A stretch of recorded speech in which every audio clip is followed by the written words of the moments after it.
Hola a todos, muy buenos días.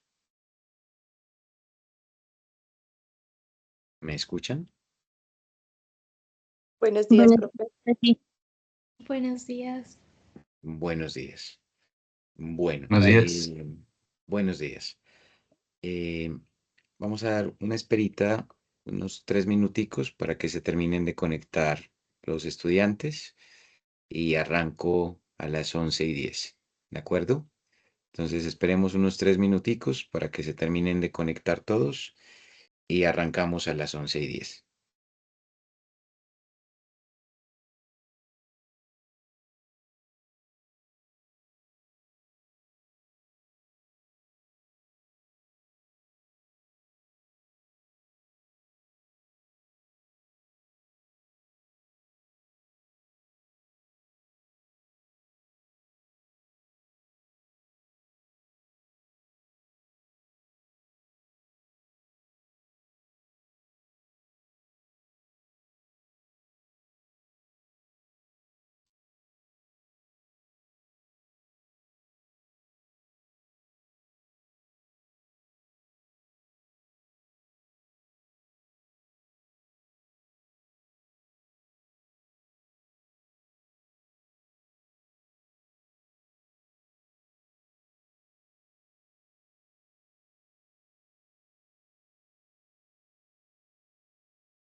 Bueno, tengan todos buenos días nuevamente.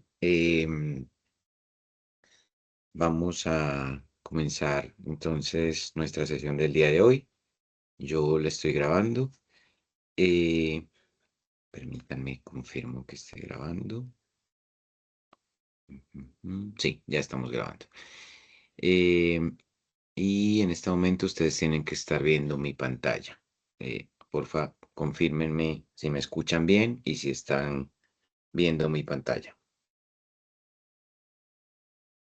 Sí, profe, estoy escuchando y mirando la pantalla bien.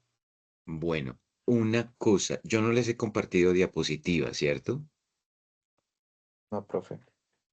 Vale, entonces yo creo que es momento de que las compartamos. Entonces permítanme. ¿Alguien me puede escribir? No, yo los tengo ya claros a ustedes. Permítanme. Las voy a convertir en PDF. Tienen un par de errorcitos que yo creo que les comenté en la clase. Y ya no la volvieron a, pues no pude empezar a grabar. Entonces dijo, pues que se me terminó.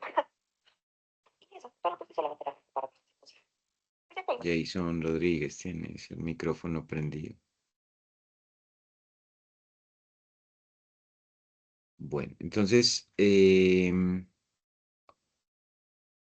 déjenme, yo las convierto a PDF. Tienen un par de errorcitos que yo por ahí en clase les expliqué que habían un par de errorcitos. No los he alcanzado a corregir, pero de todas maneras se las voy a compartir para que las tengan de una vez. Y denme un tiempito para poder hacerles la corrección. Entonces, permítanme. Estas son. Entonces, Compartámoslas por el grupo de Watt, micro. Y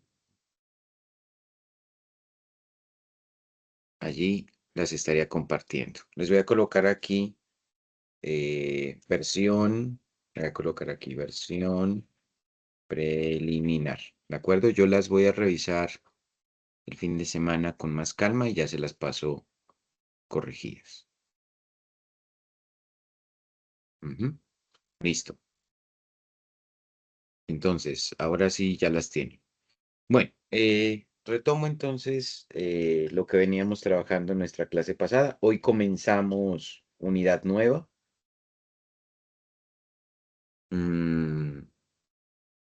Hoy terminamos preferencias y arrancamos con funciones de utilidad hoy, ¿de acuerdo? Entonces voy a arrancar desde aquí, desde la relación marginal de sustitución. Nosotros habíamos planteado que la relación marginal de sustitución básicamente me mide cómo reacciona un bien ante cambios que se den en otro. Y básicamente lo que habíamos dicho es que en términos generales, manteniendo todo lo demás constante, si se incrementa en una unidad la cantidad del bien X1, ¿cuántas unidades del bien X2 tendríamos que reducir? Dicho de otra manera, si nosotros quisiéramos incrementar el consumo del bien X1, ¿a cuántas unidades del bien X2 deberíamos renunciar? Eso nos lo plantea la tasa marginal de sustitución. ¿Cuál es el problema que nosotros evidenciábamos en nuestra clase anterior? Que la pendiente de la curva de indiferencia depende fundamentalmente del punto en donde se ubique el consumidor. Ese punto puede ser un punto cualquiera de la curva de indiferencia, pero por lo general, los agentes económicos, como ya lo hemos dicho en la clase pasada, a partir del principio de convexidad, prefieren los puntos medios a los puntos extremos. Esto significa que en general el punto en el que vamos a encontrar se ubica nuestro consumidor es un punto que se encuentra más o menos cerca de la mitad de la curva de indiferencia. Nuestro truco, por decirlo de alguna manera, es tratar de buscar una recta que pueda volverse tangente a la curva en ese punto y que nos permita encontrar la pendiente de la línea en el mismo punto en donde la curva se vuelve tangente, con el propósito de medir la tasa marginal de sustitución en ese punto exacto. Ese es el truco que vamos a emplear, ¿de acuerdo? Porque la curva de indiferencia, al tener esta forma convexa que hemos explicado en las preferencias regulares, está caracterizada por infinitos puntos en los que cada uno de ellos tiene su propia pendiente. Y entonces a nosotros no nos sirve calcular infinitos puntos de equilibrio, ¿cierto? O infinitos puntos en los cuales se tenga el mismo nivel de satisfacción o utilidad, sino que nos interesa uno en particular, que es el que elige el consumidor, ¿cierto? El punto que a él le parece que es el más adecuado frente al tema de las proporciones. Y por eso hemos dicho que el consumidor prefiere los puntos medios a los extremos. En ese sentido, lo que nosotros estamos planteando básicamente es que vamos a encontrar la tasa marginal de sustitución en un punto que es igual a la pendiente de una función lineal que nos va a servir de apoyo y que nos va a permitir que, dada la tangencia que exista entre las dos funciones, nos permite calcular la pendiente de la curva como si fuera la pendiente de una recta. Ese artificio matemático, ese artificio geométrico, es el que nos permite eventualmente poder obtener la tasa marginal de sustitución con las implicaciones que ella misma tiene. Así las cosas, la pendiente de la curva de indiferencia, nosotros podemos utilizarla como una tasa exacta en la que el consumidor está dispuesto a intercambiar dos bienes, ¿cierto? Sin perder su nivel de bienestar, su nivel de utilidad. Ese intercambio que nosotros podemos obtener implicará que el consumidor puede intercambiar unas unidades de un bien sacrificando otras tasas de ese bien.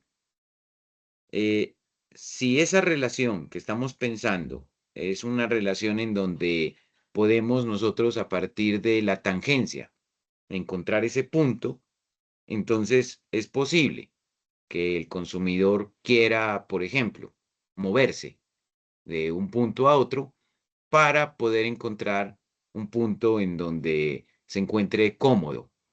Y entonces diremos que tiene incentivos para moverse.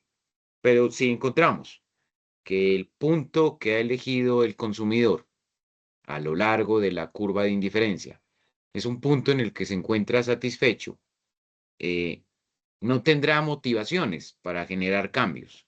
Y al no tener motivaciones para generar cambios, entonces en ese punto diremos que podemos encontrar el punto de equilibrio del consumidor.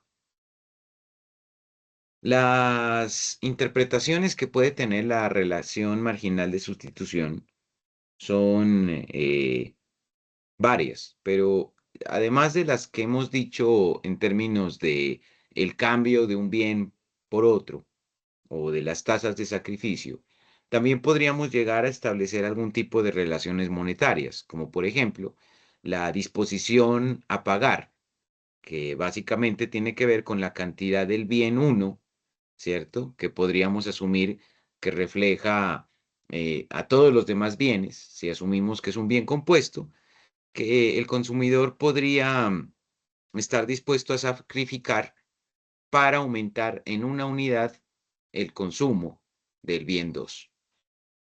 En última instancia, estaríamos diciendo de cuántas unidades monetarias, ya sean euros, dólares o pesos, estaría una persona dispuesta a sacrificar, a renunciar con el propósito de aumentar en una unidad la cantidad del bien 2 sin pérdidas de bienestar. ¿De acuerdo? Así las cosas, hay que distinguir dos fenómenos importantes. La disposición a pagar, que depende únicamente de las preferencias.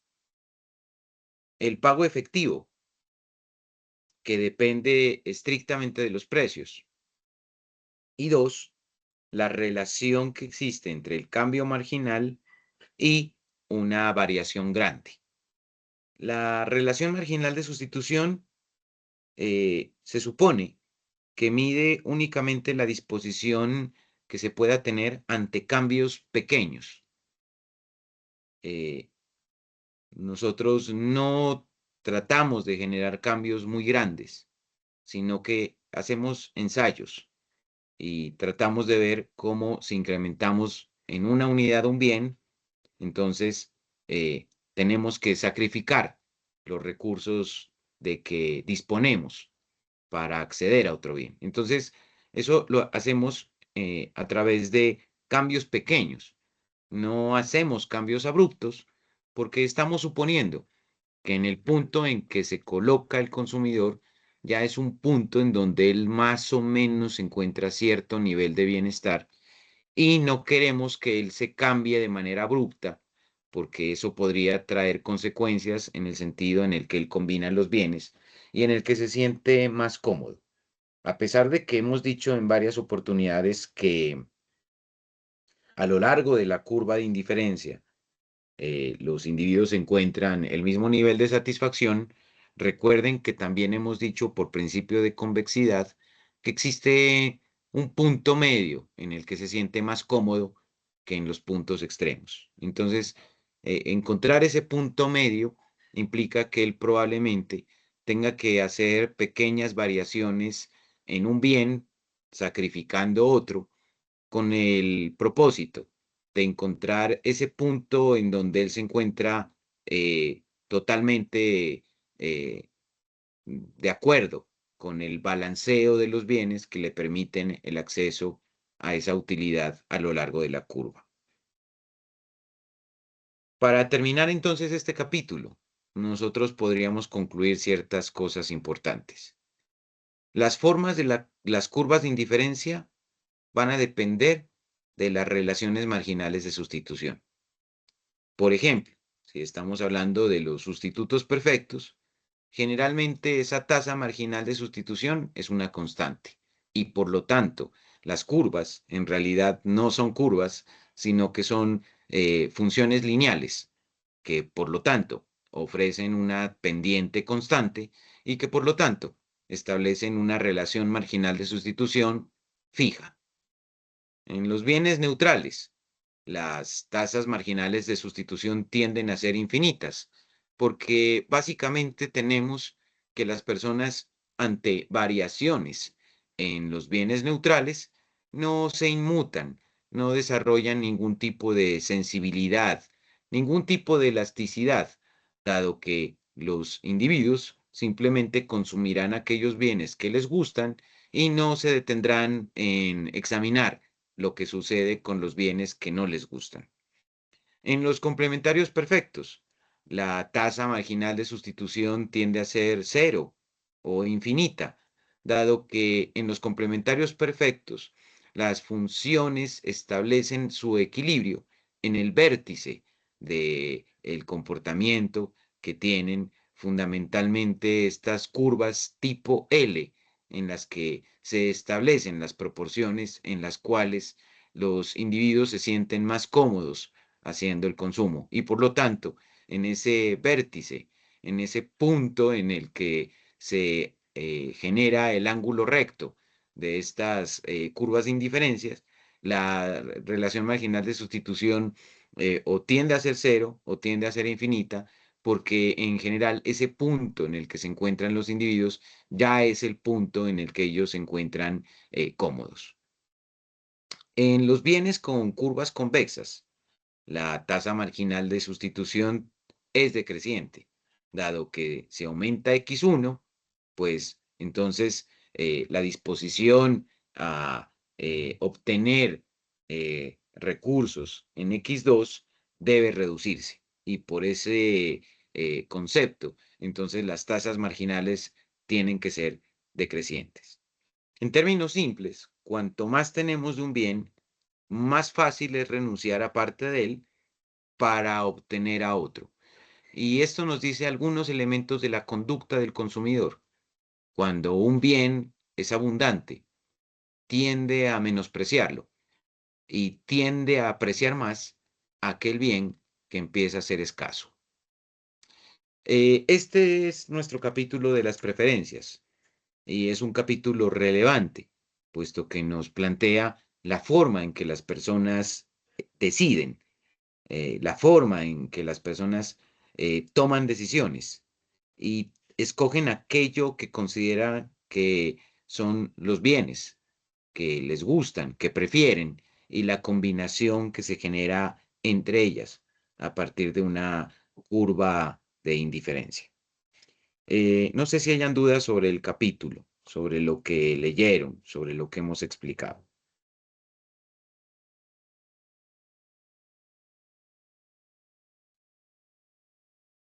¿Existen dudas, inquietudes? No, profe.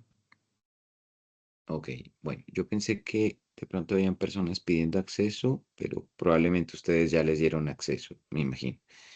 Bueno, permítanme ver una cosa aquí.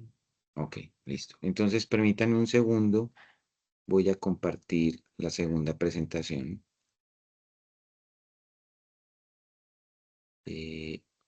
Hoy comenzamos entonces capítulo nuevo. Ya les voy a compartir pantalla. Denme un segundo, por favor.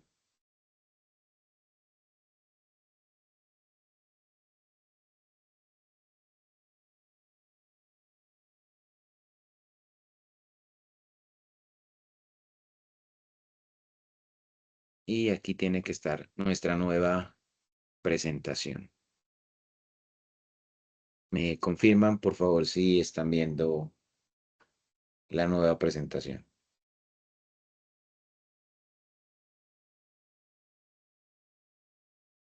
Sí, profe. ¿Visibiliza? Listo. Ok. Discúlpenme un minuto, por favor.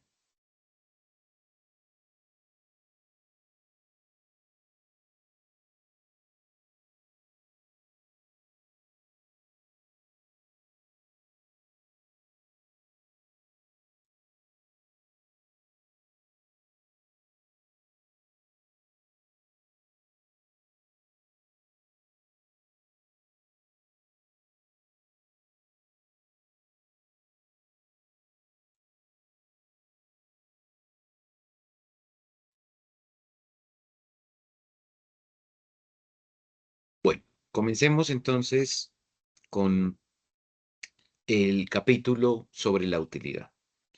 Nosotros ya hemos comentado en no pocas oportunidades sobre uno de los propósitos fundamentales en la teoría del consumidor y que estriba esencialmente en que la motivación por las cuales los consumidores toman diferentes preferencias y toman eventualmente diferentes decisiones tiene que ver con alcanzar un grado de utilidad que en todo caso sea la máxima posible. En este capítulo, nosotros vamos a tratar de introducir una teoría económica que se basa en el pensamiento no clásico, en donde básicamente la utilidad, entendida como una medida cuantitativa de la felicidad, es una de las principales metas de los consumidores que, por supuesto, buscan maximizarla. Es decir, que en términos simples, para nosotros, lo que busca un consumidor es maximizar lo más posible su función de utilidad. Esto implicará para nosotros ciertos desafíos técnicos que de alguna manera tendremos que asumir utilizando ciertas herramientas matemáticas de análisis con el propósito no solamente de maximizar las funciones de utilidad y por lo tanto maximizar el grado de bienestar del consumidor, sino que además pueden tener como reto importante la medición de las funciones de utilidad, que generalmente es algo a lo que se evade en términos teóricos, con el propósito simplemente de dedicarle más tiempo al tema de la optimización. Contrario a eso, lo que nosotros haremos será construir las funciones de utilidad. Las podemos hacer con base en una serie de algoritmos que en todo caso miraremos una vez hayamos superado la parte teórica. Uno de los problemas o una de las dificultades que tiene la medición de la utilidad es que no es tan fácil medirla, por lo menos desde un punto de vista objetivo. Y eso ha llevado a que los economistas entiendan que la utilidad es un instrumento que más que medir con exactitud la utilidad, el beneficio, la felicidad de los agentes económicos, tiene como propósito representar las preferencias de los individuos. Una cosa que debemos tener muy clara es que nosotros, más que tratar de medir la felicidad, más que tratar de medir el bienestar, a nosotros nos interesa es tener una herramienta que nos permita establecer comparaciones. Y no estamos hablando, en todo caso, de poder medir con exactitud algo tan complejo como la felicidad. El problema de la medición de la felicidad es el problema conceptual de qué es la felicidad. Y si bien es un concepto que las personas pueden llegar a reconocer y que no necesariamente tendremos nosotros que tener una formación avanzada para reconocer qué es la felicidad, de qué no es la felicidad. Lo cierto es que su medición es más compleja, porque lo que hace feliz a una persona, o más concretamente, lo que hace feliz a un consumidor, no necesariamente es lo que hace feliz a otra persona, a otro consumidor. Es decir, que lo que debemos entender es que lo que hace compleja la medición de la felicidad es que la felicidad puede ser una variable diferente para cada individuo, dependiendo de lo que cada individuo entienda por felicidad o sienta por felicidad, y no es tan fácil llegar a una función universal que nos explique qué es lo que hace felices a los individuos. Entonces, ¿qué entenderíamos nosotros qué es lo que va a pasar con las funciones de utilidad? Las funciones de utilidad, ¿cierto? No las vamos a utilizar con el propósito de medir la felicidad en sentido estricto. Más bien, lo que vamos a hacer con las funciones de utilidad será hacer ciertas comparativas para determinar de alguna manera cuantitativa cuándo una persona se encuentra mejor y cuándo una persona se encuentra peor. Pero no debemos asumir que las funciones de utilidad nos permitan hacer una medición fidedigna de un concepto que puede ser complejo para algunas personas, simple para otras, y que en todo caso, eh, eh, dadas esas divergencias, esa heterogeneidad entre lo que las personas puedan entender sobre un concepto que puede ser diferente para todo el mundo, eh, pretender nosotros que vamos a poder medir de manera fidedigna, de manera exacta la felicidad. No, eso no lo vamos a hacer.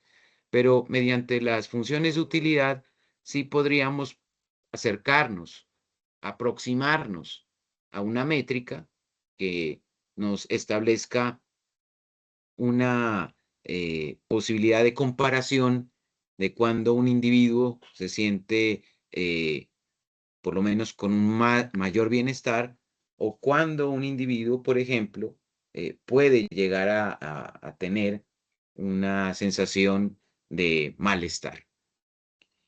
Por lo tanto, lo relevante para nosotros no será establecer una magnitud absoluta sobre la utilidad o sobre la felicidad o sobre el bienestar, sino que lo que nos interesa fundamentalmente es poder tener una métrica que nos ayude a hacer comparaciones y que nos permita establecer cuándo un consumidor se siente mejor con una cesta de consumo.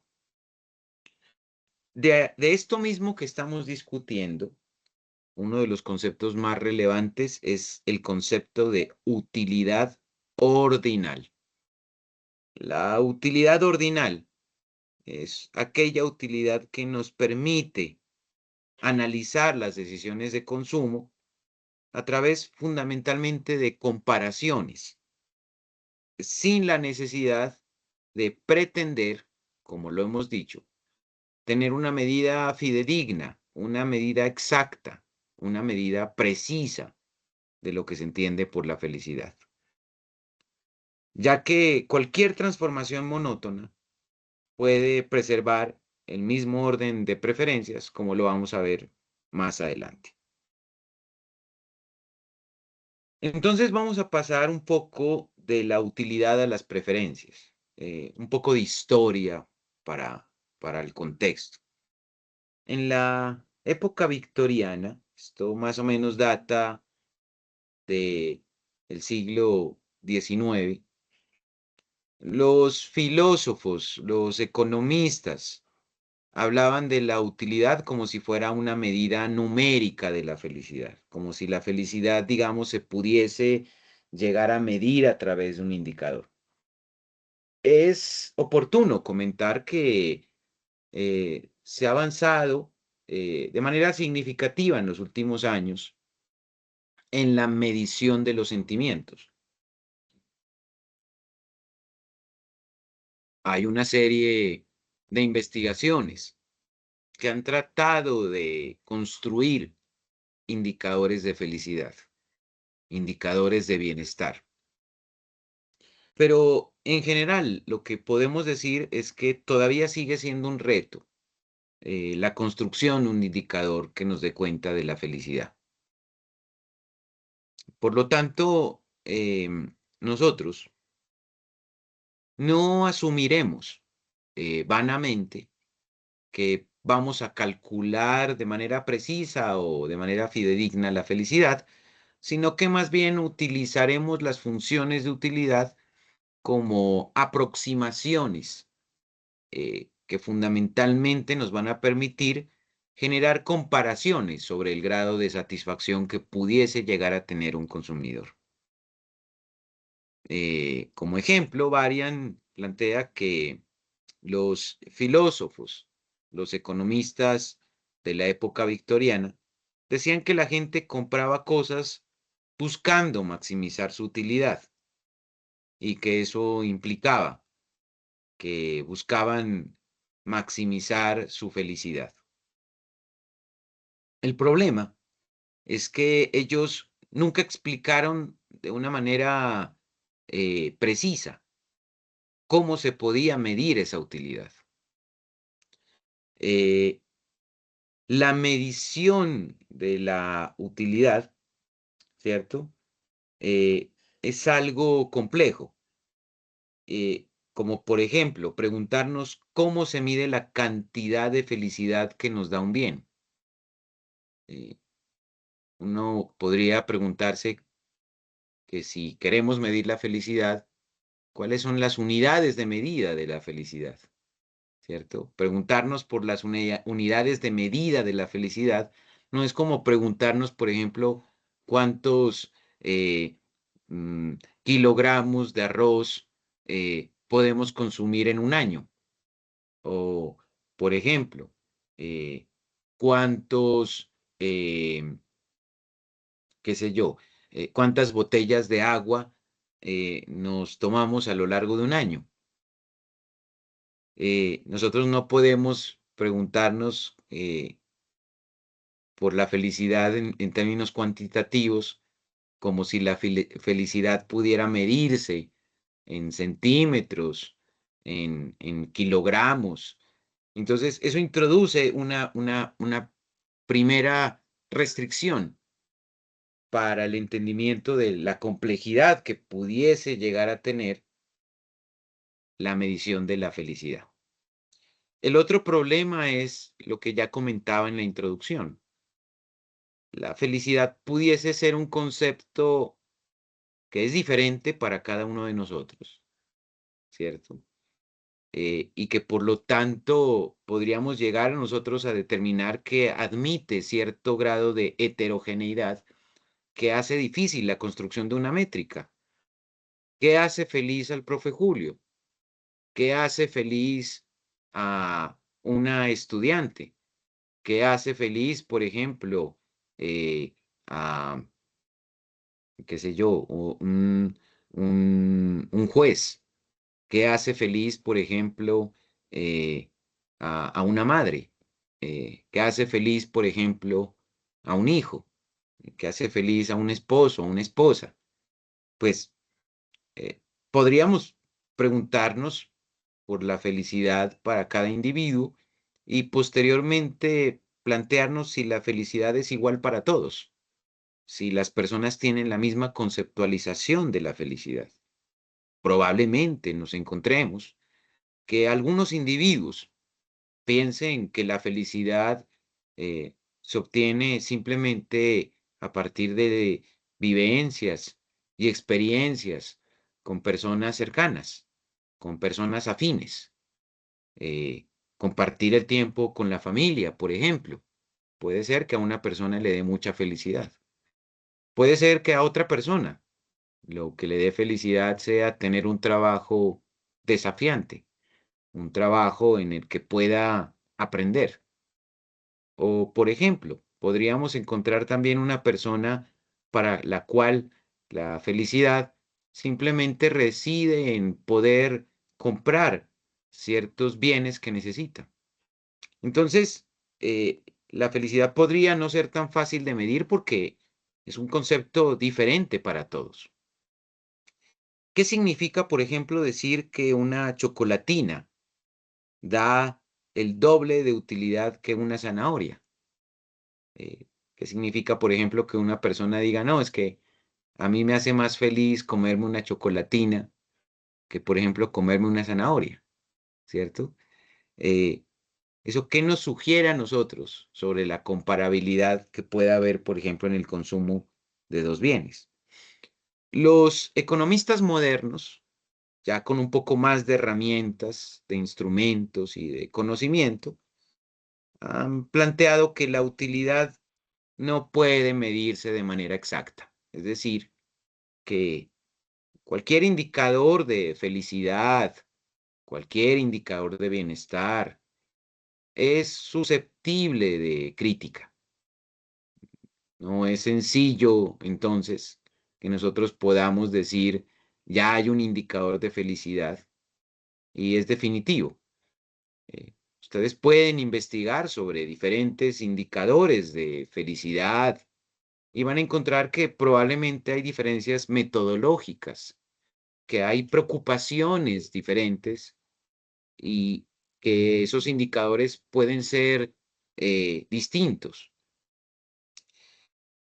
Aún al día de hoy se siguen haciendo esfuerzos por tratar de medir la felicidad, ¿cierto? Pero el problema de la medición de la felicidad también es un problema de la conceptualización.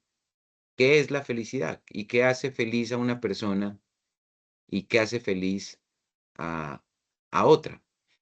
Entonces, los economistas plantean que no es posible tener una medida exacta y en lugar de rompernos la cabeza sobre la medición, se ha pensado que más bien lo que nos interesa es utilizar el concepto para poder determinar las preferencias.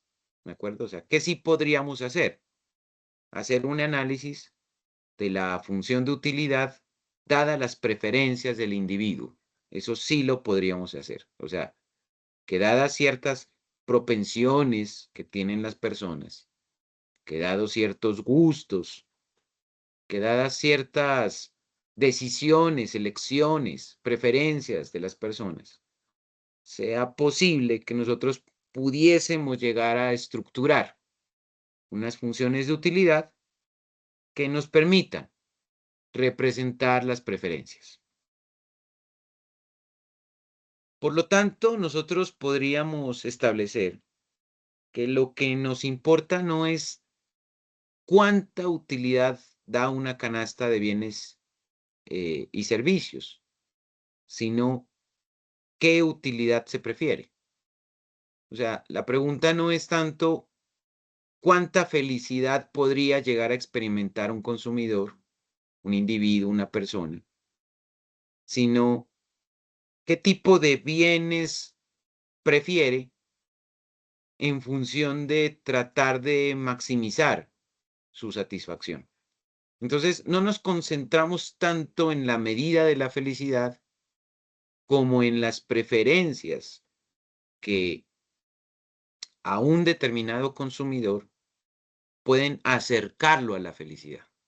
Entonces, no nos vamos a romper la cabeza en medir la felicidad, sino más bien que nuestro énfasis estará en tratar de cuantificar las funciones de utilidad, determinando cómo las preferencias de los individuos pueden llegar a generar una felicidad dada. Pero nuestro enfoque es más que todo un enfoque dirigido hacia las cantidades de consumo que las personas prefieren y no tanto a la medición de la felicidad. Por ejemplo, a nosotros nos interesa ver si una persona prefiere una chocolatina a una zanahoria. Y en este caso, lo que sí podríamos decir es que la chocolatina, por ejemplo, tiene mucha más utilidad para una persona que una zanahoria, sin decir necesariamente en cuánto la chocolatina me hace más feliz a mí de lo que me haría una zanahoria, ¿cierto? Yo imagino, por ejemplo, que si un chico quiere conocer a una chica, entonces le puede regalar, qué sé yo, una chocolatina, ¿cierto? Para, para conocerla. Y puede decir el chico, puede especular y puede decir, bueno, a ver, ¿qué preferirá ella? ¿Será que le regalo a ella una chocolatina o le llevo una zanahoria? Entonces probablemente el chico piense que es más práctico, que es más beneficioso, que para la chica le va a generar más alegría que en lugar de darle una zanahoria, pues le lleve una chocolatina, ¿cierto? Entonces, en ese orden de ideas, nosotros no tenemos por qué medir la felicidad que le da a la chica la chocolatina o la felicidad que a ella le da en comparación la zanahoria. Lo que podríamos simplemente analizar es que suponemos que la chica preferirá la chocolatina a la zanahoria, pero no nos preocupará cuánto más feliz, ¿cierto? La hace la chica una chocolatina que la zanahoria. Eso no nos interesa. Entonces, las preferencias en este caso las utilizamos mediante funciones de utilidad que nos sirven más bien para hacer comparaciones y no tanto para complicarnos en la medición de la felicidad. La función de utilidad es una manera entonces de ordenar las canastas de consumo. Y alguien me preguntará, pero profe, ¿para qué ordenar las canastas de consumo? Y la respuesta en parte ya la habríamos nosotros dado hace algunas clases cuando decíamos que eh, la posibilidad que tenemos cuando admitimos que dentro de las curvas de indiferencia es posible que apliquemos un principio de transitividad, ese principio de transitividad nos permite a nosotros priorizar aquellas cosas que nos parece que son relevantes de aquellas cosas que nosotros asumimos que son irrelevantes. Es decir, que las funciones de utilidad me pueden asistir a la hora de determinar algo tan importante para las personas como sus prioridades. Eh, por ejemplo, por colocar un ejemplo, el día de ayer eh, algunos estudiantes me mandaron mensajes por WhatsApp y me decían que como hoy es día sin carro, que tenían algunas dificultades de transporte y que entonces que qué iba a pasar con la clase, que si la clase, fíjense cómo la plantea el estudiante. El estudiante me preguntaba que si la clase iba a ser presencial o virtual. Entonces, si yo examino la lógica de la pregunta, el estudiante decía, bueno, una prioridad que yo tengo que saber el día de mañana es si la clase va a ser virtual o va a ser presencial. Probablemente porque el estudiante estaba pensando que si la clase iba a ser presencial, Entonces tenía que anticipar el transporte para poder llegar a la clase en el tiempo oportuno. Y si el profesor le decía que la clase iba a ser virtual, pues él podría decir, ah, bueno, listo, entonces mi preocupación ya no es el transporte, sino más bien la conexión a Internet, ¿cierto? Esa, por ejemplo, define una prioridad del individuo, que es, bueno, si va a haber clase presencial, entonces tengo que anticipar qué tipo de transporte puedo tener para poder llegar a clase. O si la clase es virtual, entonces ya mi preocupación es ver el tema de la conexión a Internet, que sea una conexión asequible. Ahora bien, sin embargo, yo ahorita mismo estoy viendo, yo tengo una oficina en donde estoy en este momento y mi oficina tiene unas ventanas grandes y por aquí veo que pasan los buses, o sea que sí podríamos haber hecho clase presencial, ahora que me pongo a pensarlo. Yo no sabía cómo era el tema del día sin carro, no pensé que afectaba el transporte público, yo no sabía que no lo afectaba. Profe, disculpe. O Sí. sea, hoy sí hubieron buses, pero como cerraron cierto tipo de vías, los buses cogieron otras rutas. Ah, Entonces, pues eso entiendo. casi no se informa y uno no sabe dónde coger el bus o dónde lo van a Ya. dejar. Vale, vale. Bueno, listo. Totalmente comprensible entonces lo que me planteaban los estudiantes el día de ayer. No hay problema. Pero está bien la aclaración. De igual manera, no hay problema, no. Tampoco es que yo esté juzgando ni nada de esas cosas. Simplemente fue una observación. Bueno, pero fíjense, por ejemplo, que ayer también me escribieron un par de estudiantes y la pregunta que me hacían los estudiantes, fíjense cómo se priorizan las cosas. Me decía, la pregunta del estudiante era la siguiente, me decía, profe, ¿mañana sí va a haber clases o no va a haber clases? O sea que dentro de la lógica del estudiante había una relación dicotómica en la que él decía, ah, como mañana es día sin carro, entonces mañana habrá clases o no habrá clases. Era la pregunta del estudiante y así literalmente me la planteó por WhatsApp. Me dijo, ¿mañana hay o no hay clases? ¿Cierto? A lo que el profesor rápidamente contestó que sí o sí, ¿cierto? Yo creo que esa fue la respuesta que di por el grupo. Les dije, sí o sí hay clases, o ya sea presencial o ya sea virtual, pero la dicotomía no estaba en si iba a haber clases o no iba a haber clases, no. La dicotomía era si la clase iba a ser virtual o iba a ser presencial, pero fíjense cómo cambia el patrón del consumidor. En este caso estoy utilizando como ejemplo al estudiante que él dice, ¿va a haber o no va a haber clases? Como planteando la posibilidad de que como hay días sin carro, entonces se cancelaba la clase. Y la respuesta del profesor fue inmediata. Le dijo, no, esa no es la dicotomía. La dicotomía es si la clase es presencial o si la clase es virtual. Yo en particular no tengo problema, ¿cierto? Porque hace unos 5 días me compré una bicicleta, ¿cierto? Porque quiero hacer ejercicio. Y yo decía, ah, pues este podría ser el momento en que me voy a la universidad en bicicleta, ¿cierto? Hace rato que no hago bicicleta y me parece rico hacer bicicleta y además hoy está haciendo un buen sol, un buen clima, entonces, claro, el otro problema que habría tenido yo es si llovía, ¿no? Porque también es cierto que ha estado lloviendo estos últimos días, pero por ejemplo yo diría, no, yo no tengo problema en ir a la clase presencial porque estaba pensando y dije, listo, me voy en bicicleta, a menos que llueva, ¿no?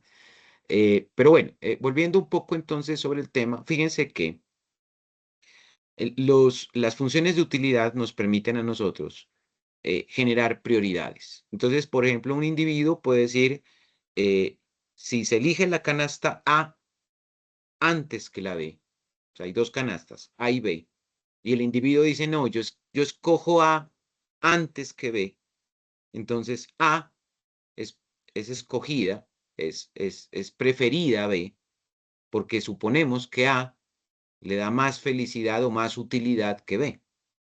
Entonces, no estamos midiendo la felicidad, pero sí estamos utilizando las preferencias como un análisis aproximado de aquello que nos hace feliz, de aquello que no nos hace felices, por ejemplo.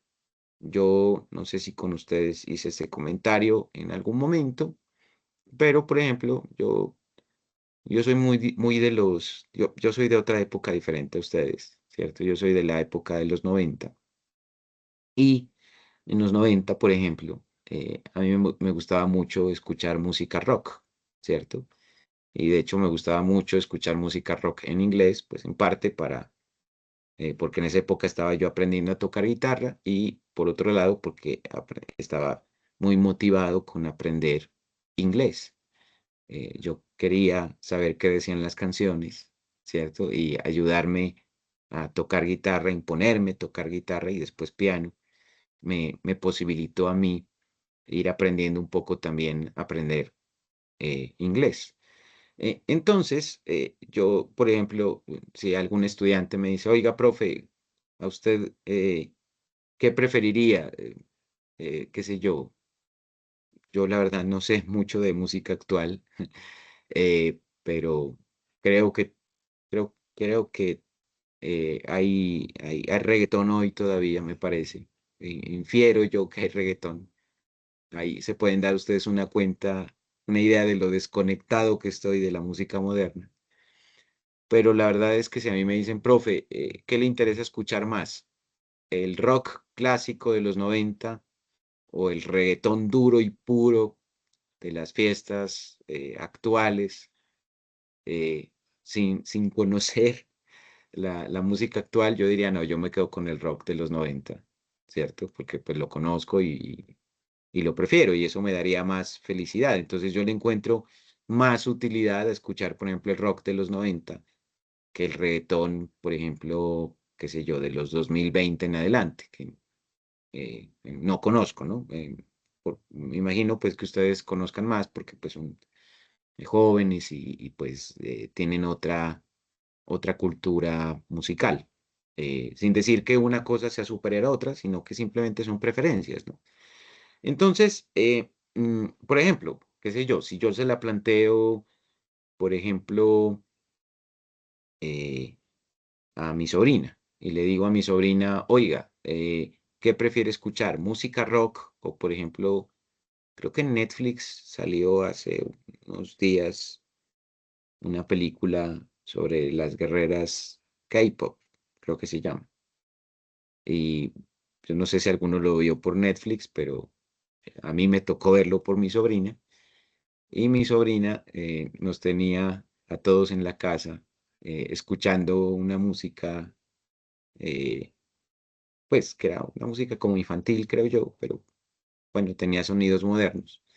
Y ella me decía, no, yo prefiero esta música al rock que me hacen escuchar eh, en la casa, ¿cierto? Entonces, fíjense que ella también puede determinar sus preferencias dependiendo del contexto. Eso no quiere decir que una cosa sea superior a la otra, sino que simplemente son preferencias de los individuos. Entonces, por ejemplo, una persona puede decir, yo tomo la canasta A antes que la canasta B, y lo que podríamos nosotros eh, tener como inferencia es que A debe generar entonces mayor utilidad que B, ¿de acuerdo? Eh, entonces, a nosotros solamente nos interesaría el orden. En realidad no nos interesa la magnitud. Entonces, las curvas de indiferencia, las preferencias y las funciones de utilidad que van a ser el componente matemático, en realidad nos interesan más es para establecer, ¿cierto? Un orden, no tanto para establecer una magnitud sobre cuán felices somos. No, eso es muy difícil establecerlo, pero lo que sí podríamos establecer de manera más sencilla es qué es lo que yo prefiero en función de aquello a lo que a mí me parece que me genera más satisfacción. A ese enfoque se le conoce como el enfoque de la utilidad ordinal, básicamente porque el concepto de ordinalidad me permite a mí ordenar mis preferencias y por lo tanto darle un ordenamiento a una cosa que es supremamente importante para todos, y son nuestras prioridades. ¿De acuerdo? Cómo los individuos determinan sus prioridades. Por ejemplo, qué sé yo, a mí me gusta leer libros clásicos. Yo tengo en mi casa una biblioteca más o menos grande. eh, y, por ejemplo, yo creo que tengo el libro más viejo que tengo. Permítame, ahorita estoy echando un ojito. Yo creo que es un libro de principios de los 1900 que se llama Introducción a la Econometría Aplicada y eh, que lo escribió Klein, uno de los primeros premios Nobel de Economía. Eh, entonces creo que ese es el libro más viejo que tengo.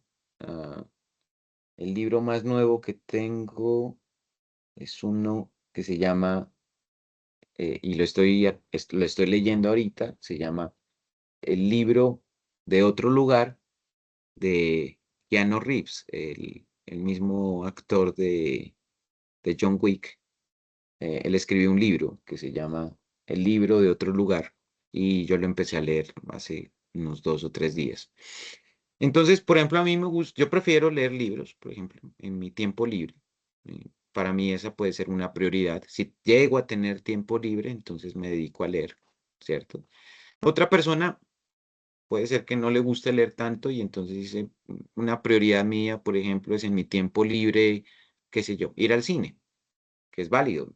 Entonces, para esa persona, por ejemplo, probablemente ir al cine le dé más utilidad, más felicidad, más bienestar ir al cine que leerse un libro. Eh, por ejemplo, hay otras personas a las que les gusta más leerse el libro que ir al cine. Eh, no estamos diciendo que una cosa sea superior a la otra, sino que para las personas, las preferencias que puedan tener tienen implicaciones en el sentido de que permiten ordenar aquellas cosas a las cuales les dan más importancia y aquellas cosas a las que les dan menos importancia. ¿De acuerdo? Eso es lo que estamos tratando de establecer con estos ejemplos. Entonces, esto no significa que nosotros podamos medir la felicidad y menos medirlas en términos de unidades de utilidad. Uno no puede decir, es que mi felicidad es 10U o mi felicidad es 5U. No, no es tanto eso como el hecho de decir que las funciones de utilidad me permiten determinar qué cosas yo prefiero, de qué cosas no prefiero, y determinarle a las cosas que prefiero un cierto nivel de utilidad. ¿De acuerdo? O sea que es un análisis fundamentalmente comparativo el que estaríamos haciendo. Vamos a suponer, hablando un poco de preferencias y utilidad entonces, que un consumidor tiene 3 cestas de bienes, una cesta A, una cesta B y una cesta C, y que sus preferencias están estrictamente determinadas. Una persona va a preferir a B y va a preferir B a C. Por lo tanto, por transitividad, ¿qué podríamos decir que pasa entre A y C? Chicos.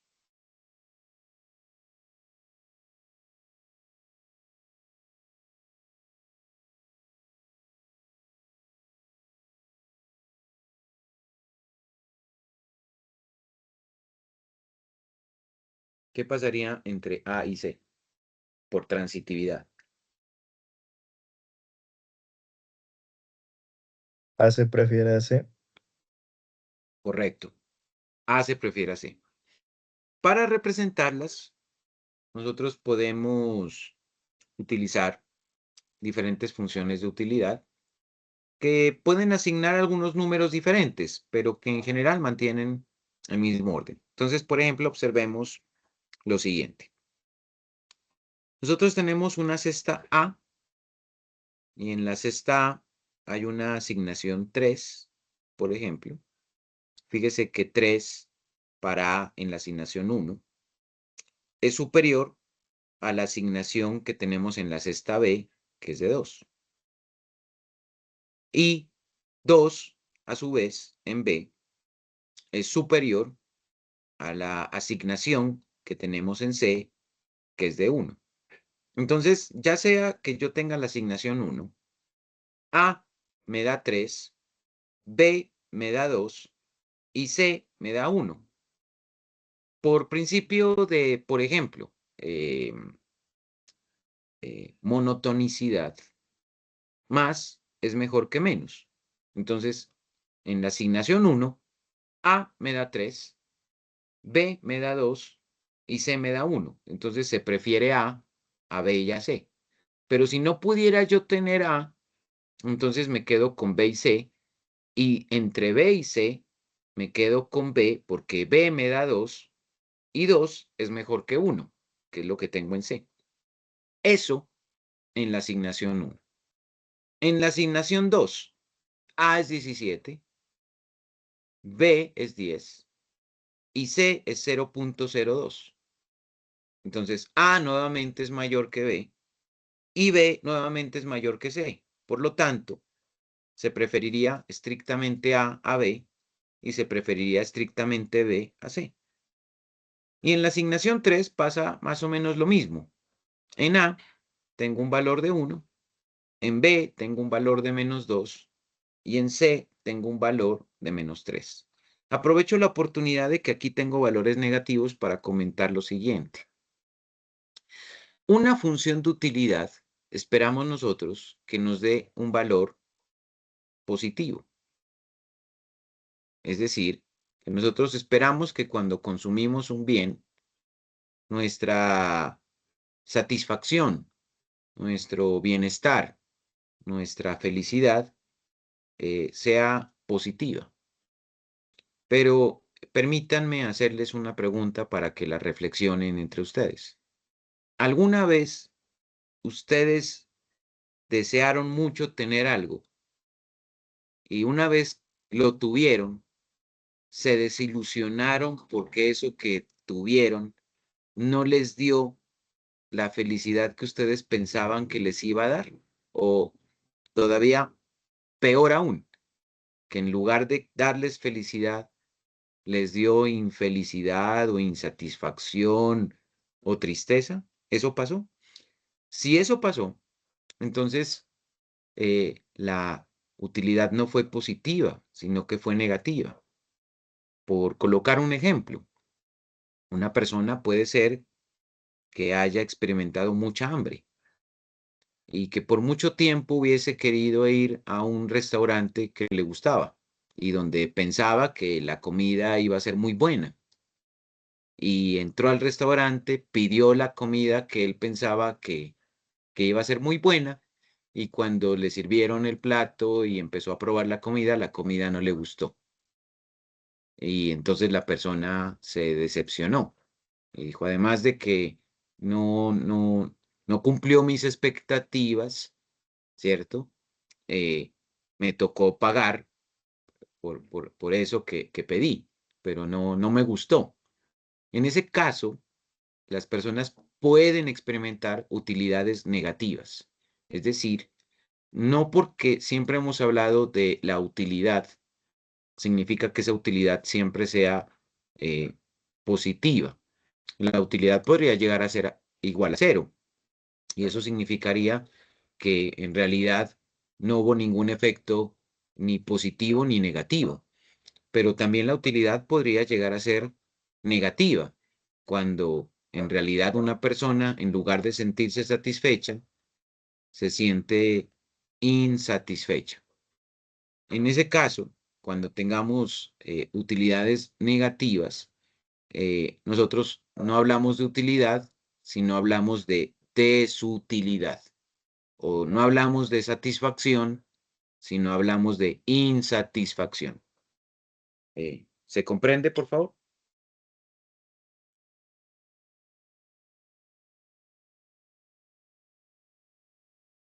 ¿Me siguen? ¿Hay preguntas?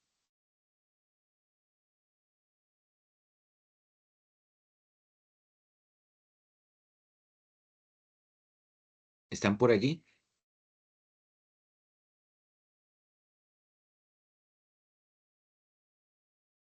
Sí, profe, Ay, está Ok, claro. vale, ok. Lo importante entonces es que a nosotros no nos importa obtener valores exactos en la medición de la utilidad. Pero lo que sí nos importa es tener una métrica que nos permita determinar qué cosas son a las que nosotros les dedicamos una prioridad y aquellas que no. Y créanme que a pesar de que estos ejemplos que yo planteo puedan parecer un poco simples, usted todo el tiempo está priorizando cosas. Todo el tiempo usted está priorizando cosas. Em, Eduardo Punset, que es un neuroeconomista español, planteaba que la inteligencia es la capacidad que se tiene para hacer predicciones en escenarios en los que constantemente las cosas están cambiando. Por ejemplo, dice Punset, uno apenas se despierta en la mañana y abre sus ojos, empieza a generar predicciones sobre cómo va a ser el día. Entonces una persona abre sus ojos y probablemente lo primero que hace es mirar el reloj. Y si la persona, por ejemplo, se despertó temprano y tiene mucho tiempo, dirá, bueno, puedo entonces desayunar, preparar un desayuno, puedo tranquilamente comer en mi casa, luego puedo pensar en tomar un transporte y luego dirigirme al punto en donde necesito dirigirme, ya sea a estudiar o a trabajar o simplemente a, a pasar el tiempo, a lo que yo he planeado. Pero, por ejemplo, dice Punset, si la persona abre sus ojos y se da cuenta cuando mira el reloj que ya es tarde para lo que sea que se trate, el cerebro entonces empieza a cambiar sus predicciones, porque dice, descarta automáticamente la posibilidad de ponerse a cocinar y prepararse un desayuno. Dice, probablemente el cerebro empieza a generar preferencias y decisiones y funciones de utilidad y dice, no, ya no alcancé a desayunar. Me toca salir corriendo porque se me hizo tarde. Y probablemente la persona diga, eh, ya no me alcanzo a ir en un bus, porque si me voy en bus voy a llegar tarde. Entonces empieza la persona a cambiar sus prioridades y dice, me toca elegir entre irme en un mototaxi, por ejemplo, o pedir un taxi. Y eso implica otras decisiones, como por ejemplo, pero si me voy en taxi, me van a cobrar más y no voy a llegar tan rápido. Y si me voy en moto, sí voy a alcanzar y de pronto es más barato, pero puede ser más peligroso, ¿cierto? Entonces, fíjense cómo las funciones de utilidad no es que me están midiendo con exactitud la felicidad, o sea, no se trata tanto de el problema de cómo medimos la felicidad, sino más bien de cómo a partir de ciertas funciones de utilidad que nosotros podamos estar construyendo sinápticamente. O sea, las funciones de utilidad no es que las estemos construyendo matemáticamente, pero sí las estamos calculando en nuestro cerebro. Empezamos a establecer prioridades. Y entonces un estudiante al que se le haga tarde puede decir, me levanté tarde, no alcanzo a desayunar, me toca irme en moto, me toca arriesgarme y ojalá decirle al de la moto que conduzca más rápido para poder llegar a tiempo, a pesar de que eso es más peligroso. Entonces eso implica un ordenamiento en la estructura jerárquica, en la configuración de nuestras decisiones. Y eso tiene implicaciones en la forma en que nosotros decidimos y actuamos. En ese sentido, lo que plantea Punset sobre la definición de la inteligencia es básicamente esa capacidad de toma de decisiones, de predicciones y toma de decisiones cuando hay elementos que cambian en el contexto. Y eso es lo que define Punset como la inteligencia. Eso no se separa mucho de lo que estamos planteando en el curso, y es el hecho de cómo los individuos toman las decisiones de acuerdo con aquello que consideran que les da más o menos satisfacción. Entonces, dicho de manera más simple, las utilidades ordinales nos sirven a nosotros más que para medir la felicidad, para poder determinar cómo se jerarquizan nuestras preferencias y a qué cosas si les dedicamos nosotros más importancia y aquellas cosas a las que no les dedicamos tanta importancia.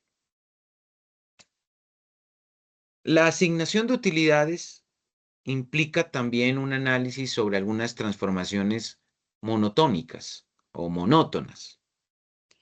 Existen muchas formas de asignar las utilidades. Por ejemplo, nosotros podríamos pensar que si encontramos una manera de dar números a las cestas de bienes, en realidad existen infinitas formas de validarlas para hacerlo, ¿cierto? No sé si con ustedes lo hice el día de ayer, no lo recuerdo bien. Es el problema de tener 3 cursos con la misma materia. Pero un ejercicio que hice ayer fue preguntarle a un grupo de estudiantes si eran felices o si no eran felices. No sé si fue con ustedes. Sí, profe, Sí, fue profe, con fue con nosotros. Ah, ok, vale, listo. Entonces ensayé 2 métricas posibles. En una métrica posible, coloqué un poco al estudiante contra la espada y la pared porque le decía yo, resuma la felicidad a 2 posibles soluciones numéricas. 0 no es feliz, 1 es feliz. Y el estudiante me contestaba de forma dicotómica, me contestaba no directamente con la función categórica, sino me contestaba a partir del método numérico del sistema binario. Entonces me decía 0 o me decía 1. Esa fue una posibilidad para medir la felicidad. Otra posibilidad que utilicé fue utilizar lo que se conoce como las escalas de Likert en estadística. Esto es estadística categórica, ¿no? Entonces, les decía yo a los estudiantes, de 0 a 10, defina cuán feliz se siente.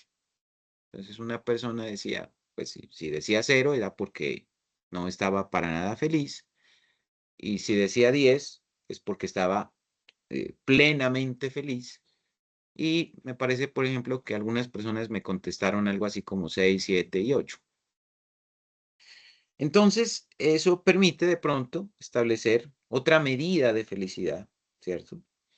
Y eso permite, por ejemplo, que las personas de alguna manera puedan llegar a determinar una métrica. Pero para nosotros, la asignación de los números no es tanto una calificación de la utilidad o de la felicidad, sino más bien es una métrica que nos ayuda a determinar qué es lo que se prefiere de lo que no se prefiere. Entonces, por ejemplo, yo podría decir que si hay una canasta A y yo le asigno una utilidad 5, la califico, por ejemplo, 5, y tengo otra canasta B y la califico y le coloco una calificación de 3, nosotros podríamos decir que A se prefiere a B, porque a le di 5 y a B le di 3.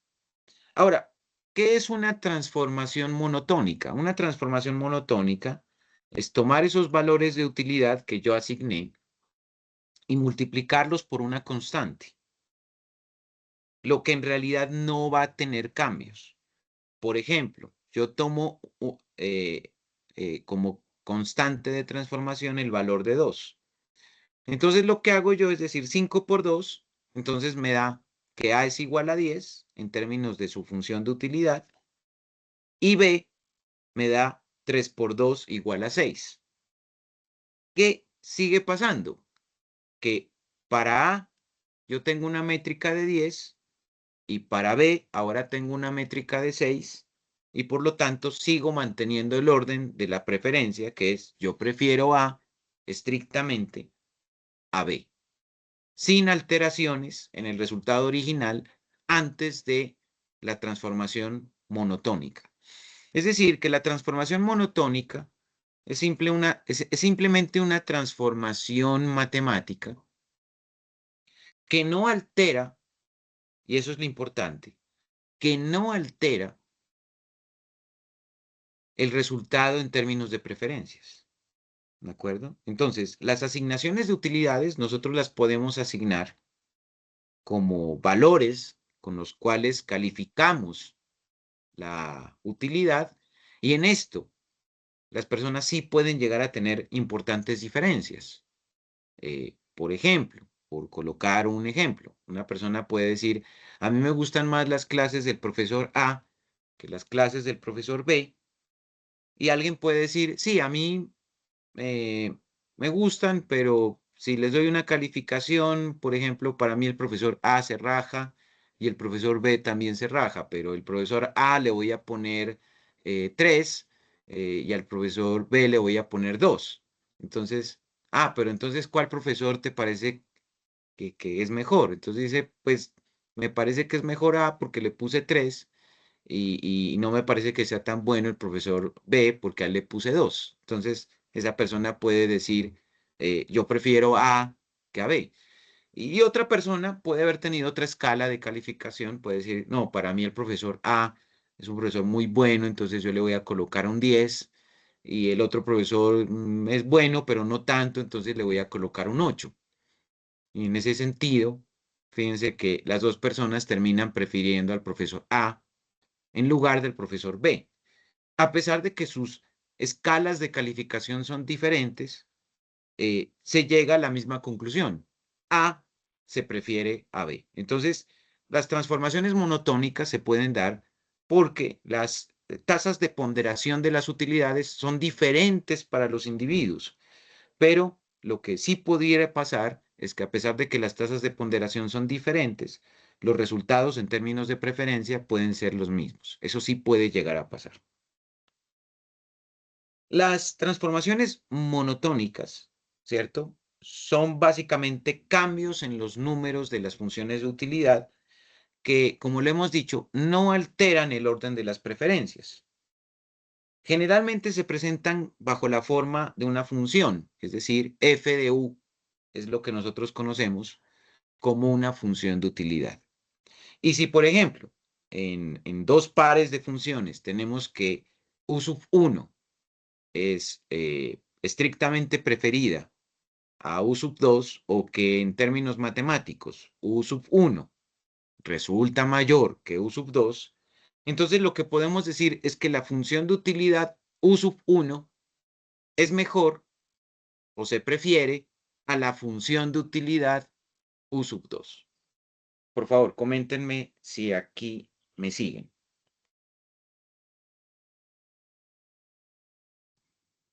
Sí, profe. Ok, Sí, profe. vale, gracias. Entonces veamos algunos ejemplos numéricos pequeños para comenzar. Por ejemplo, yo podría, como transformaciones monotónicas, por ejemplo, decir, multiplicar la función de utilidad por un valor que es una constante. Entonces ya no hablo de f de u, sino de 5u. Esa es una transformación válida, ¿de acuerdo? Otra transformación válida es que nosotros podamos sumar números. Entonces a la función de utilidad le sumo, ya no multiplico, sino que sumo una constante. Entonces si la función de utilidad originalmente era f de u, ahora me va a quedar que f de u es igual a u más 7. Lo otro también podría ser, como ejemplo, elevar a una potencia impar.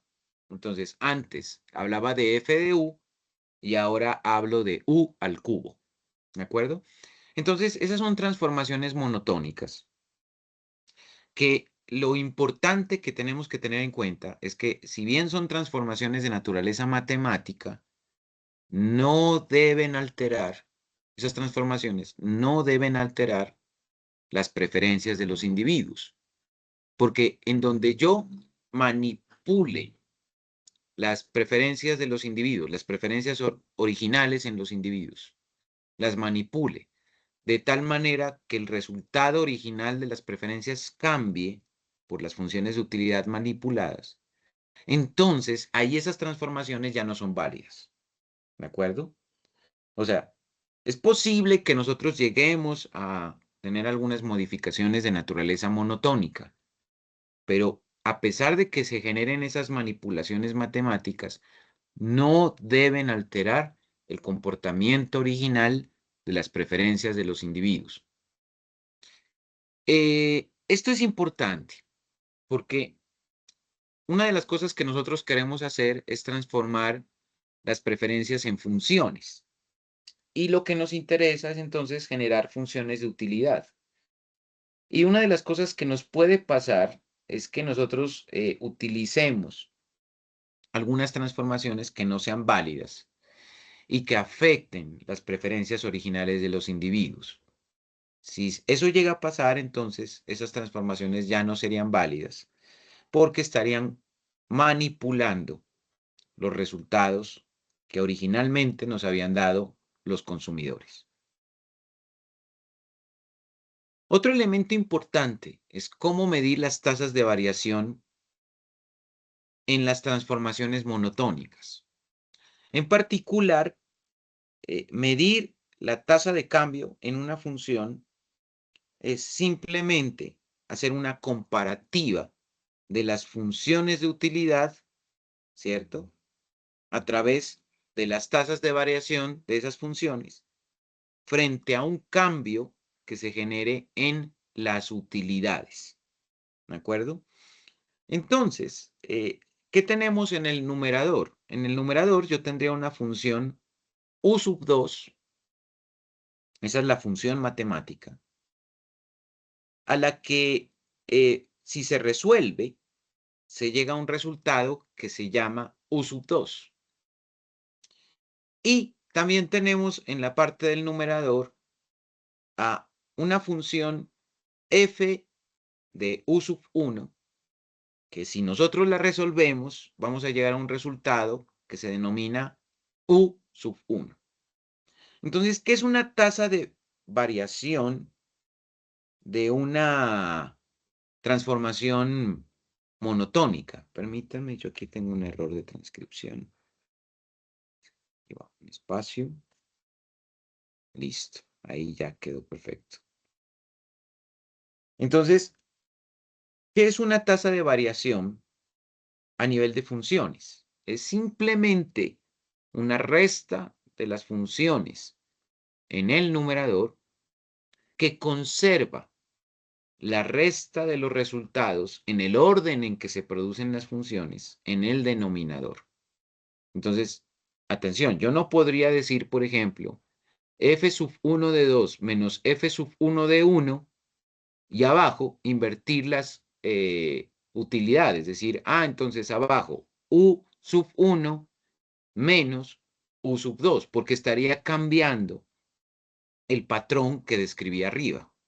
Entonces, por ejemplo, si yo tomo arriba f de u sub 1 menos f de u sub 2, abajo tendría que también generar el orden de la misma manera que lo mantuve arriba. Es decir, en este caso, u sub 1 menos u sub 2.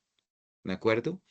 Entonces, el resultado que se genere es lo que se conoce como la tasa de variación de la función de u con respecto a u.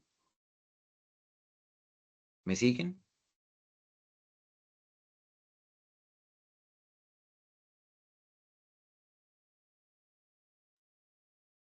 Sí, profe.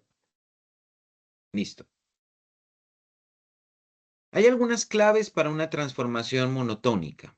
Por ejemplo, si f de u es monótona, la diferencia entre f de u 2 y f de u 1 siempre tendrá el mismo signo que la diferencia entre u sub 2 y u sub 1.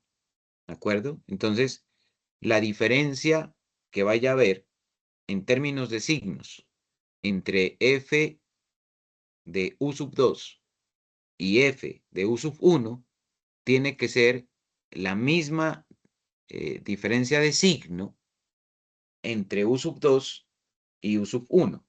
Así, por ejemplo, si yo primero colocara f sub 1 y luego f sub u2, tendría entonces que para mantener la coherencia en el signo, colocar primero u sub 1 menos u sub 2, porque si no, estaría yo generando una manipulación inadecuada y por lo tanto, entonces la función ya no sería monótona. Entonces, ¿cuándo una función es monótona? Cuando la diferencia de signos de la función es exactamente la diferencia de signos en el resultado.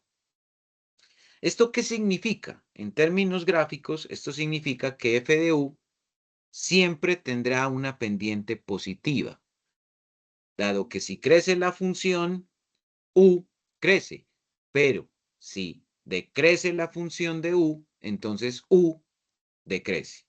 Yo aquí no sé por qué tengo tantas, permítanme, porque tengo tantos espacios que me comen. Permítanme, los voy corrigiendo una vez, porque si no después me olvido.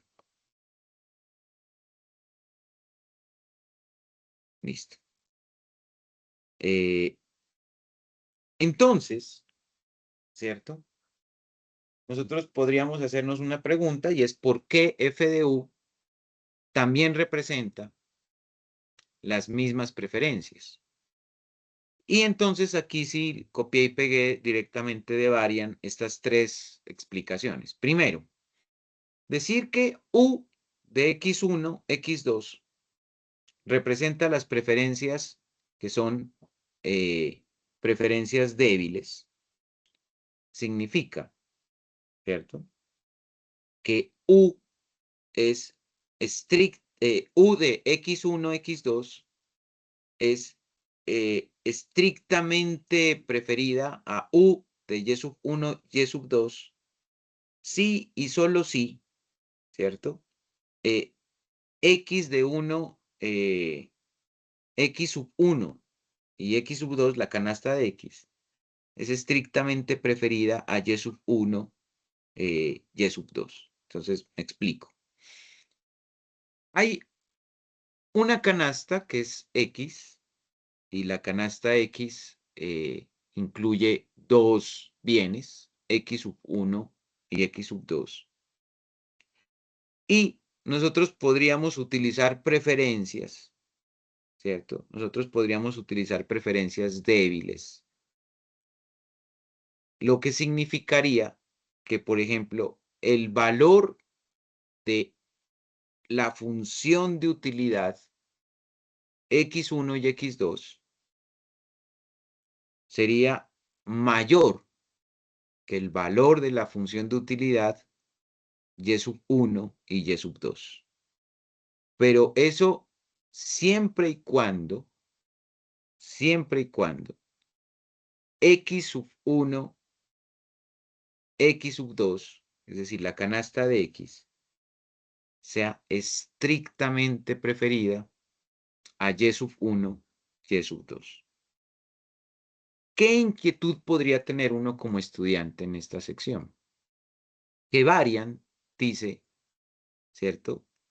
Que si u x de 1 y x2 es mayor que u de y1, y2, lo que para efectos prácticos podríamos decir nosotros, que si la utilidad de x es mayor que la utilidad de y, entonces podríamos llegar a decir que x es estrictamente preferida a y, ¿cierto? Que es estrictamente preferida a y. Entonces, en este caso, fíjense que la posibilidad de que una persona elija estrictamente X a Y se genera como consecuencia de que la utilidad de X sea mayor que la utilidad de Y. ¿De acuerdo? En ese caso, nosotros hablaríamos de preferencias estrictas. Entonces, las preferencias estrictas se estarían dando siempre que la utilidad de X, en este caso, sea mayor que la utilidad de Y. Es decir, si yo consumo una canasta X Estoy pensando en X mayúscula, ¿no? Si la utilidad de X es de 20 y la utilidad de Y es de 10, entonces usted me dice, profe, yo prefiero estrictamente X a Y. ¿De acuerdo? Y a eso nosotros le llamamos una preferencia estricta. Entonces, aquí me dice Varian, en la primera parte dice, decir que U de X se representa las preferencias débiles, ¿cierto? Porque él dice allí débiles. Significa en realidad que debería pasar, en términos de preferencias, que U de X sea mayor que U de Y.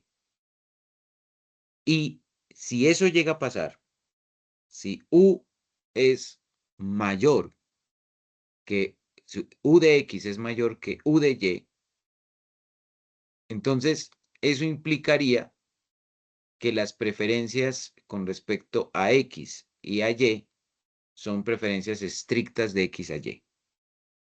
Ahora, ¿cuándo podríamos decir nosotros que son preferencias débiles? Cuando nosotros veamos, por ejemplo, que U de X puede ser mayor o igual que U de Y, ¿cierto? Entonces, si es mayor, entonces la preferencia es estricta.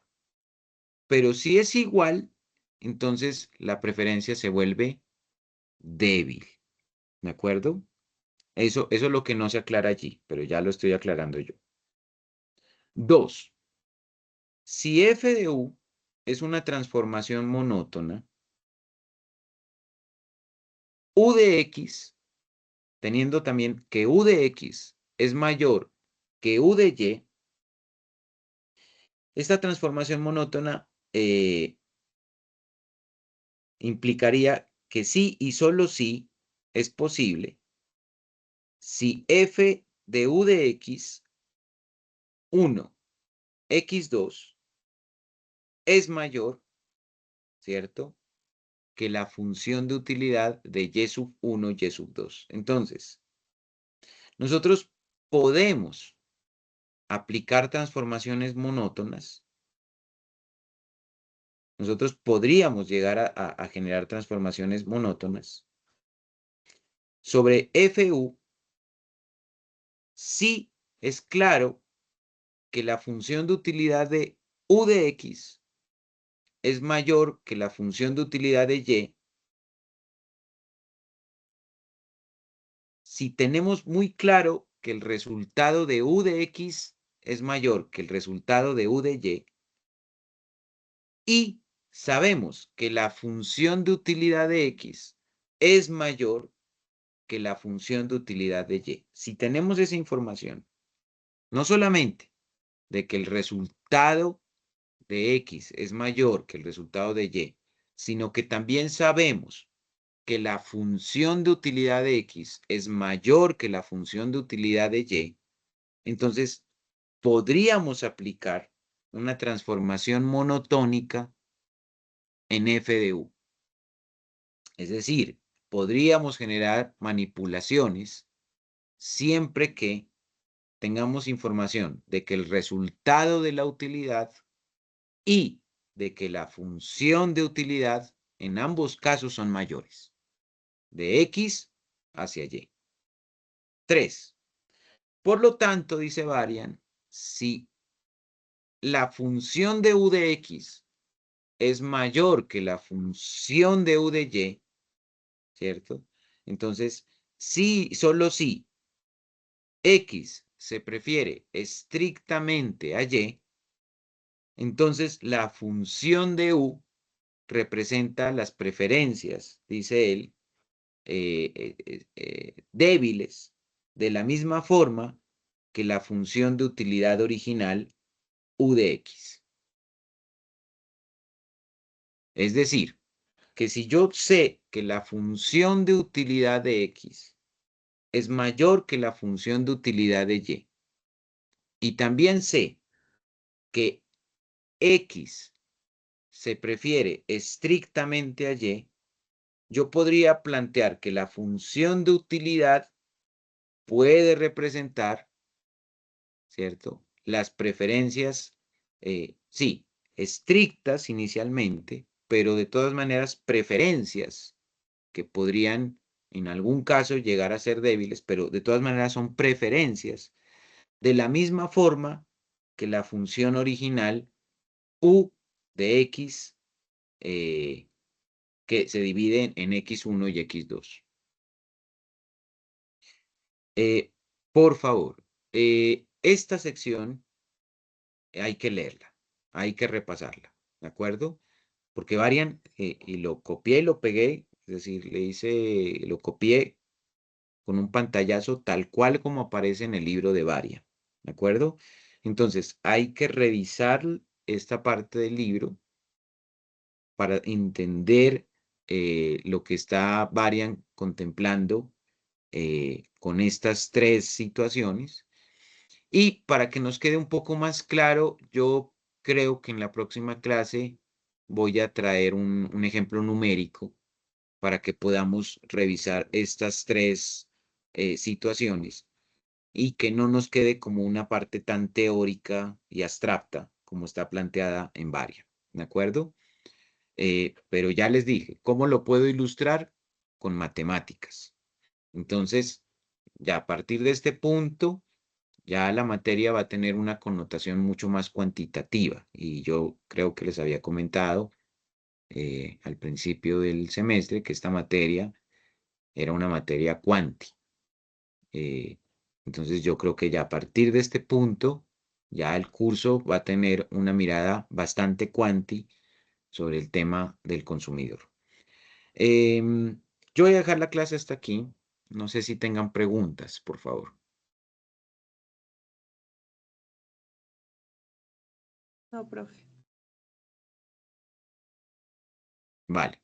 Entonces, les recomiendo encarecidamente la revisión del capítulo de utility, de utilidad de Varian, porque a partir de este punto, o sea, este punto para nosotros ya es el punto de inflexión, ya la connotación con la que se va a manejar el curso va a ser matemática. Entonces, la dejo en este punto, preciso en este punto, porque quiero que me estudien estos tres elementos que plantea Varian para que con el libro podamos leerlos y tener claridad de aquí en adelante, porque aquí ya hay unas ciertas situaciones que Varian plantea y que creo yo que la manera más sencilla de ilustrarlos es utilizando algunos ejemplos numéricos.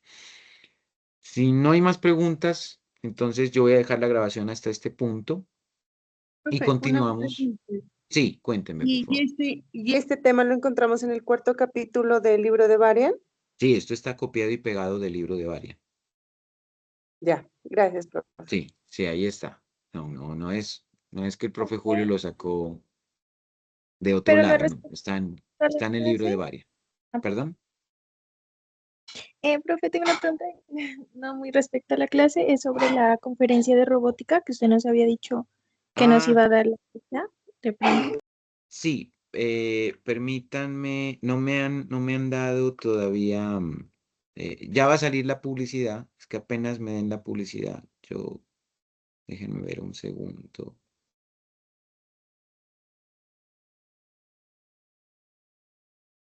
Eh, la conferencia se va a llamar Robótica Financiera para la Toma de Decisiones de Inversión, pero apenas me pasen la publicidad, que ya deben estar trabajando en la publicidad, yo la comparto por el grupo para que ustedes puedan agendarse y puedan asistir. Entonces, denme, yo creo que entre hoy y mañana ya tengo la publicidad para compartírselas. Gracias, profe. Bueno, chicos, ahorita más tarde ya les comparto la grabación para que la tengan. Y con eso doy por finalizada la clase del día de hoy.